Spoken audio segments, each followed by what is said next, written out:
ICAC is known to everyone in Hong Kong. It frequently appears in Hong Kong movies and TV series. But in reality, very few know how it operates. Today, to mark its 40th anniversary, the anti-graft watchdog is allowing the public to have a rare glimpse of its inner workings. For many, this 20-story building is commanding enough. But the true power of the watchdog really comes to light once visitors get inside.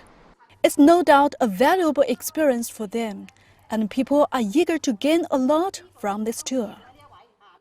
The main is about the history about the ICAC, and then about how to provide that, how to prevent that, and then I want the kids to grow up to be more honest about their job or about their personality. On the open day, people have been given the chance to see the interview rooms where high-profile suspects have fielded questions from officers investigating allegations of wrongdoing. They will also be able to handle the firearms carried by about 100 or so specially trained ICAC officers when heading out to arrest particularly violent suspects. The tour also takes in the brightly lit identification suite, where suspects are paraded in front of witnesses. Visitors today can also try out the Commission's famed coffee at $9 Hong Kong a cup. On another day, being caught by the ICAC office for a cup of coffee may have been trouble. But today, a coffee is just a coffee. Since its creation in 1974, the ICAC has built itself into a successful body to fight corruption, turning an old, very corrupt colony into one of the cleanest places in the world.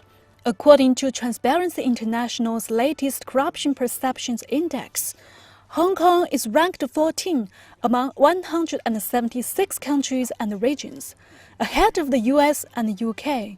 The people of Hong Kong have developed a keen sense of justice that demands zero tolerance towards corruption. From this visit, we can know more about how ICAC works, and then we may be more confident in our future. The ICAC's success is largely attributed to its three-pronged strategy: fighting corruption through deterrence, prevention, and education. People have praised ICAC as being a cornerstone of Hong Kong's achievements, a position which it hopes to retain well into the future. Just as the city's anti-corruption slogan says, "Our advantage is you and ICAC." Li Jiejun, CCTV, Hong Kong. Our cast our minds back to the 1960s when Hong Kong was already experiencing rapid economic growth along with an equally quick rise in population and manufacturing.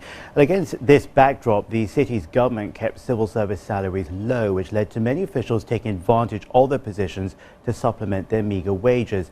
That all changed in 1973 after the dramatic flight of a police officer who was escaping a corruption investigation that sparked huge public anger. The police force's inability to properly monitor and investigate itself led to the establishment of an independent body called the ICAC in 1974.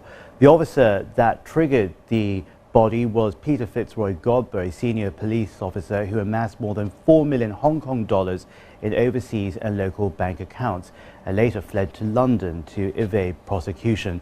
He was eventually sentenced to 4 years in prison. After the opening battle ended in triumph, the ICAC then turned its attention to tycoon George Tan as part of its investigation into the carrion fraud case, Hong Kong's biggest ever corporate failure. Carrion was found to have defrauded 2 Malaysian state-backed financial institutions. Tan was charged with conspiracy and fraud and sentenced to 3 years in prison in 1996. Another case here. In 2009, Lau Sing, the former CEO of Hong Kong McDonald's, was removed from office. He was found to have taken about 2.5 million Hong Kong dollars in illegal kickbacks from a Thailand-based corn supplier from 2005 to 2006.